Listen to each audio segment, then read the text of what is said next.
Upper level पे जाते हैं वहाँ पे हिंदी को दरकिनार करते हुए वो इंग्लिश को महत्व जो है वो महत्व दी जाती है। इस पे वकील साथियों का क्या स्टैंड है, कोई जवाब देना चाहेगा यहाँ पे? जी, परिचय।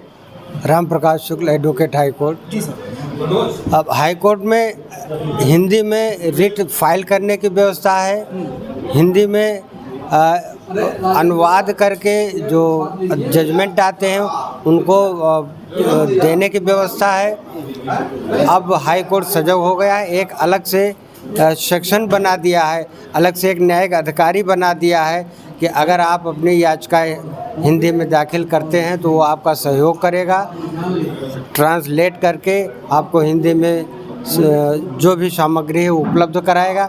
और जो भी हाई कोर्ट में जजमेंट होते हैं अब ऑटोमेटिक हिंदी में ट्रांसलेट होकर के मिलते हैं। क्या वजह लगती है आपको, आप तो काफ़ी वरिष्ठ दिख रहे हैं, क्या वजह लगती है कि हिंदी और इंग्लिश के खास करके हिंदी के साथ जो इतना सौतेला व्यवहार किया जा रहा है, हिंदी कहाँ जा रही है? हिंदुस्तान में रहते हुए हिंदी दिवस वो मनाना पड़ रहा है। नहीं, कुछ हमारी कमजोरी है कि हम स्वयं ही आगे नहीं बढ़ाना चाहते अपनी हिंदी को। अगर हमारे अंदर आत्मविश्वास होगा कि हम हिंदी से याचिका फाइल करेंगे तो हमको चीज़ें सुलभ होती चली जाएंगी, हो रही हैं। और कुछ ऊपर से हमारी सदन को ये सोचना होगा, सदन नेताओं को सोचना होगा कि ग्राह्यता को बढ़ाएं, ब्यूरोक्रेसी को थोड़ा सा सोचना होगा कि हम हिंदी में चीज़ों को जनता के सामने उपलब्ध कराएं। और ये कॉन्वेंट एजुकेशन जो है, एक शिक्षा एक अभियान होना चाहिए कि हिंदी में सबसे ज़्यादा प्रतिभाओं को हिंदी में आगे बढ़ाया जाए, प्रतियोगी परीक्षाएं भी हिंदी में हों। इस पे अधिवक्ता साथी कुछ स्टैंड ले सकते हैं सर हिंदी को आगे बढ़ाने के लिए? भैया हिंदी कभी पीछे नहीं है। अच्छा, ये दिमाग बन रहा है कि हिंदी पीछे है। हाँ। हम लोगों की भाषा हिंदी है, व्यवहार हिंदी है, हंसी मजाक हिंदी में करते हैं, 24 घंटे हिंदी में सारा काम करते हैं। अब कुछ लोग इंग्लिश के नाते अपने दिमाग में कॉम्प्लेक्स पाल लेते हैं, तो उनकी अपनी समस्या है।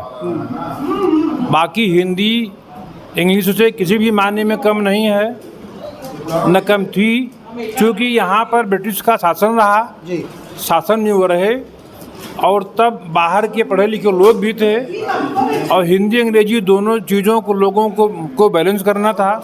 विज्ञान की जो तमाम खोजें हैं जो कि इंग्लिश में होती हैं, इसलिए इंग्लिश की उपयोगिता खाली वहीं तक है। इसके अलावा सारा काम हिंदी में है। हमारे यहाँ जो साहब हैं सुभाष विद्यार्थी जी, वो तो 1 घंटे हिंदी में ही जजमेंट लिखाते हैं रोज़, अभी भी हैं वो।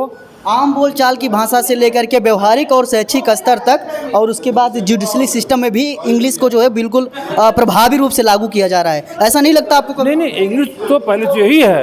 नहीं तो इसमें सुधार होने की आवश्यकता है या ऐसे रहेगा? बिल्कुल बिल्कुल बिल्कुल बिल्कुल जी बिल्कुल है। क्या स्टैंड ले सकते हैं अधिवक्ता साथी, क्या स्टैंड ले सकते हैं? क्योंकि जब एक वकील स्टैंड लेता है तो उसका कहीं ना कहीं सर प्रभाव या इफेक्ट देखने को मिलता है। नहीं, हमारा स्टैंड पूरा क्लियर है, लेकिन अभी इसमें समय लगेगा हिंदी को ठीक तरीके से लाने में, क्योंकि सब चीज़ें हमारे जो जजमेंट्स हैं सुप्रीम कोर्ट में वो सब आते हैं इंग्लिश में हैं। जब तक वहाँ से नहीं पूरा आएगा हिंदी में, तो अगर हमको सुप्रीम कोर्ट के जजमेंट को कोट करना होता है तो इंग्लिश में होता है, तो वो भी हमारी कहने की मजबूरी होती है कि हम उसको साथ में लेकर के चलें। अभी भी बहुत सारे अधिवक्ता यहाँ पर हैं जो कि हिंदी में पिटीशन भी ड्राफ्ट करते हैं, हिंदी में बहस करते हैं।